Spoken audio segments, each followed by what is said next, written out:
Hello, কী অবস্থা সবার? আমি ইতিমধ্যে রয়েছি খাগড়াছড়িতে। পার্বত্য জেলায় এই তেলের সংকট সারা বাংলাদেশেই রয়েছে। ইতিমধ্যেই দেখতে পাচ্ছেন যে এখানে মোটরসাইকেলের কী পরিমাণ ভিড়।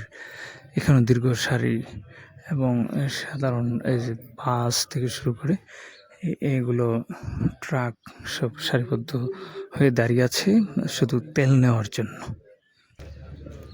এখন বাজে ৬টা। কিছুক্ষণ আগে একজন বাইকারের সাথে কথা বললাম। তিনি ভোর ৪টার সময় লাইনে দাঁড়িয়ে আছেন। সো এখানকার সর্বশেষ আপডেট পাওয়ার জন্য আমরা চলে এসেছি পার্বত্য জেলায়।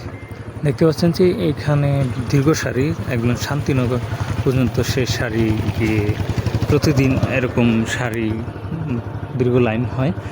আর সকাল ৮টা থেকে এখানে তেল দেওয়া শুরু করবে এরকমটা আমরা জানতে পেরেছি, এবং ১.৫ থেকে ২ ঘন্টা তেল সরবরাহ হয়, তারপরেই তেলের যে সংকট শুরু হয়ে যায়। তো যেহেতু তেলের দাম বেড়েছে, আশা করা যাচ্ছে যে খুব শীঘ্রই এই দুর্ভোগ শেষ হতে হবে। Thank you so much. SRS গোর সাথে থাকবেন, সর্বশেষ আপডেট দেওয়ার চেষ্টা করলাম এই খাগড়াছড়ি থেকে।